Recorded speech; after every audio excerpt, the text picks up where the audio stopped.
Itangazo risozera inama y'abepiskopi katolika b'i Burundi yo mu kwezi kwa Kigarama 2023 kuva ku igenekerezo rya 4 gushika ku rya 8 Kigarama 2023 abepiskopi Eklezia Katolika y'u Burundi barakoraniye hamwe mu nama yabo isanzwe yo mu kwezi kwa Kigarama. Iyo nama yabereye ku cicaro cayo kirikiriri i Bujumbura. Igisabisho cyo kugura inama giheze, umukuru w'inama y'abepiskopi Katolika b'i Burundi yarashikirije ijambo ry'ikaze abepiskopi basangiye inama be n'abatumire. Yarabibukije umunsi mukuru wabereye imugera kwa 15 Myandagaro 2023 wo gusozera yubire y'imyaka 125 ijambo ry'Imana rishitse mu Burundi. Yongera kandi aramenyesha ko inama ibaye haherutse kuba igice ca mbere c'inama y'abepiskopi nsangizangendo yabereye i Roma kuva ku igenekerezo rya 4 gushika ku rya 29 Gitugutu 2023.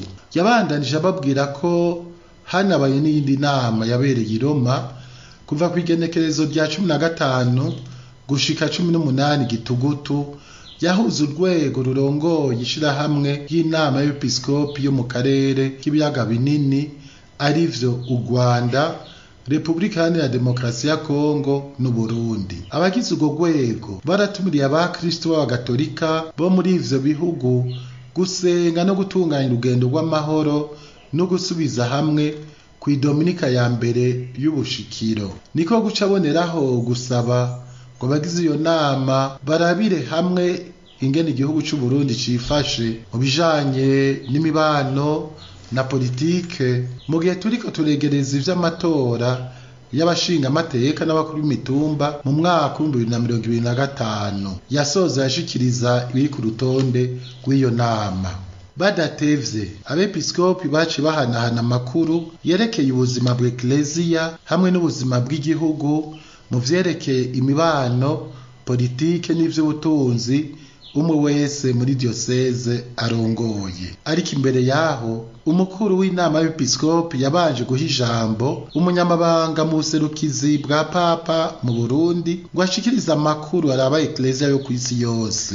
Niko guca yibutsa ko ku igenekerezo rya 29 Kigarama 2023 tuzokwibuka igandagurwa ry'intumwa ya Papa mu Burundi Musenyeri Michael Courtine rizobera mu Minago aho yagandaguriwe.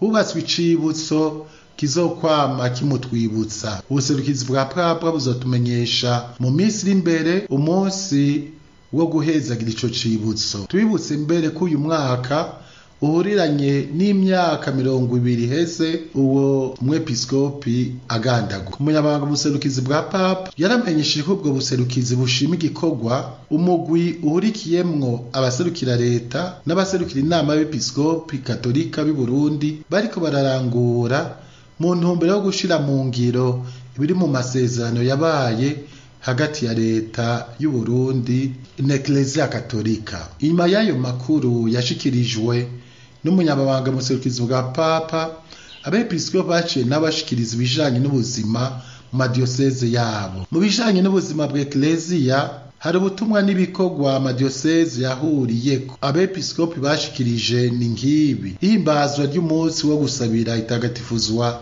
y'abasaserdoti, iyatigwa amabanga y'ubusaserdoti n'ubudiyakoni hamwe n'itangwa ry'ibice vyabwo, ugukomezwa muri mutima mweranda n'indagano z'abihebeye Imana mu mezi ya Mukakaro, Myandagaro na Nyakanga. Ihimbazwa mu kwezi kwa Gitugutu y'umunsi mpuzamakungu wahariwe kumenyesha inkuru nziza. Ihimbazwa ry'umunsi mpuzamakungu wahariwe aboro hamwe n'umunsi mukuru wa Kristo Umwami ari wo wahariwe ugwaruka mu madioseze. Harabaye n'amanama yo kunagura abasaserdoti n'abasangira butumwa bamwe bamwe. Ntitwokwibagira kubamenyesha ko diocese ya Muyinga yabuze abasaserdoti 3 na diocese nkuru ya Gitega yabuze abasaserdoti 4 muri aya mezi 4 aheze. Mbere muri iyo nama nyene niho bamenyeshwa kundi musaserdoti mu diocese ya Muyinga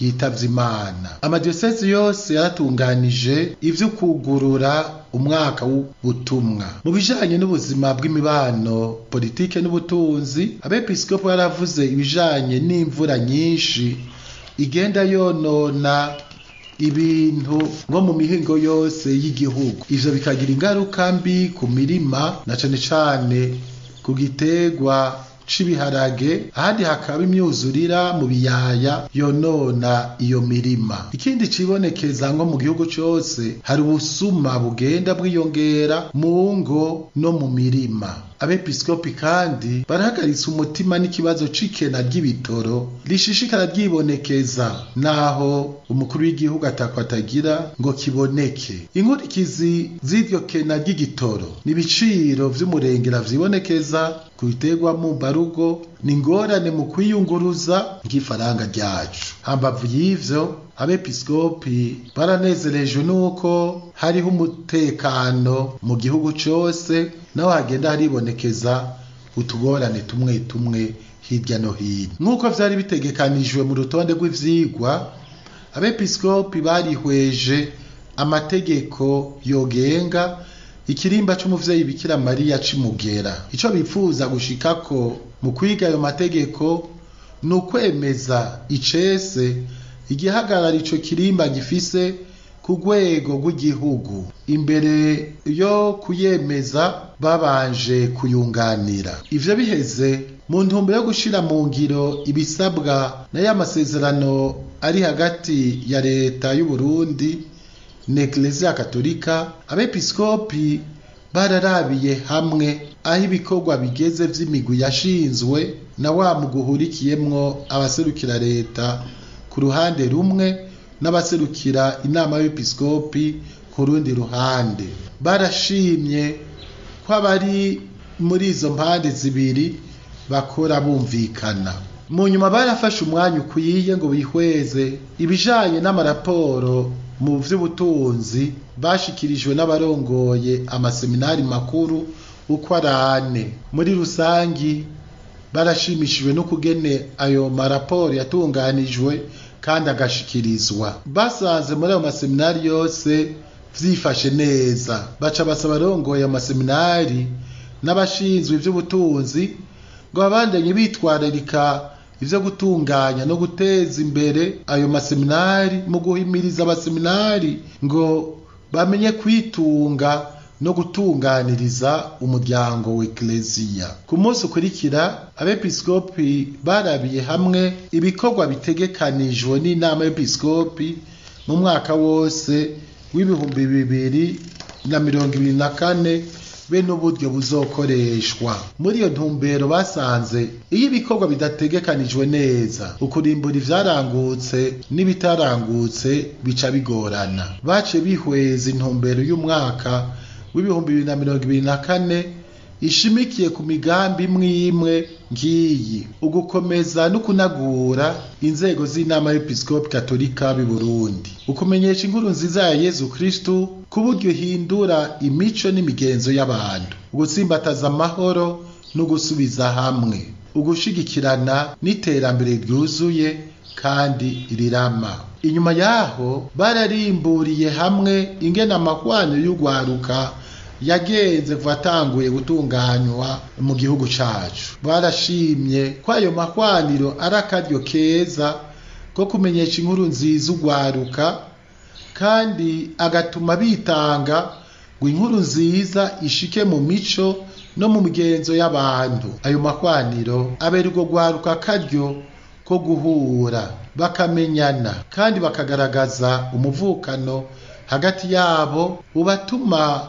kurengera ivyabatandukanya bitagira ifatiro. Mu ntumbero yo kuba ivyabona ntayegayega vy'ukwizigira no gushingira intahe inkuru nziza ayiwacu mu Burundi, mbere no ku isi yose, abepiskopi barafashe akanya ko kurabira hamwe inyifato ibereye kugira ngo mu nzego no mu butumwa bw'Eklezia iri ngaha mu Burundi, abana n'abakuze badashobora kwikingira bakingirwe. Bariga kandi amasezerano umusaseredoti n'umudiyakoni bokwemeza, kandi bagatera kw'igikumu mu ntumbero yo gukingira abo bana n'abakuze badashobora kwikingira. Ayo masezerano bahavuye bayemeza. Abepiskopi bararonse umwanya wo kwihweza ibijanye n'indero y'abana mu mashure bafatiye ku masezerano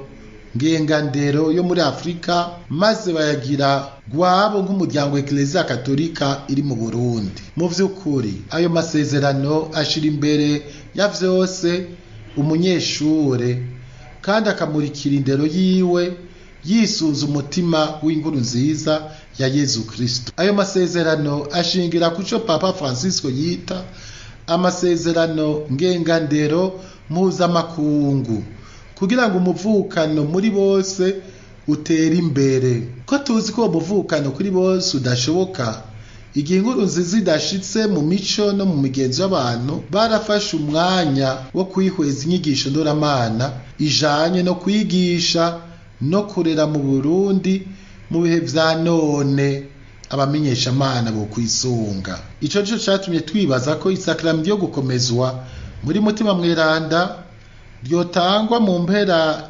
y'ishure shingiro canke bikaguma uko vyahora. Twashimye ko imbere yo gutanga inyishu kuri ico kibazo kubaza guhanuza amaparuwasi asanzwe ategurira abo bana iryo sakramento kumwe n'abavyeyi n'abamenyeshamana babo bana nyene. Abepiskopi barihweje umugambi wo gushigikira no guherekeza ingendo y'amatora mu kiringo himirije amatora azoba mu mwaka wa 2025 n'ayazokurikira. Nk'umuryango Eklezia Katolika turiyemeza kwitwararika ikibano c'abantu mu guherekeza umugambi w'amatora, ko dushaka gushira imbere ugukora ku buryo inkuru nziza ishika aho imurikira ubuzima bw'Eklezia n'ubuzima bw'imibano, haba mu vya politike, mu vy'imico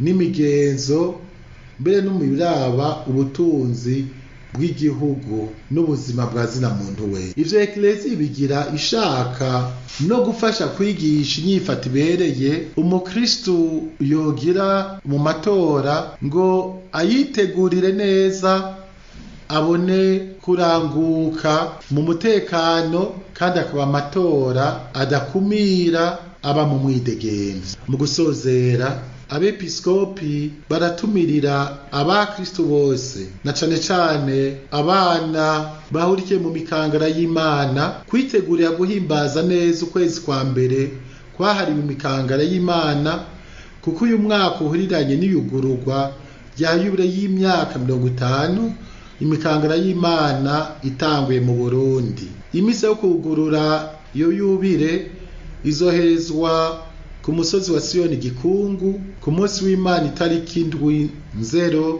isaha 3:30. Inama y'Episkopi Katolika y'u Burundi iboneye akaryo ko kwipfuriza abakristo n'abarundi bose umunsi mukuru mwiza wa Noheli n'umwaka mwiza w'2024. Umukama aronsa amahoro n'umugisha igihugu cacu. Musenyeri Bonaventura Nahimana, umwongere mukuru wa diocese nkuru ya Gitega, akaba arongoye inama y'Episkopi Katolika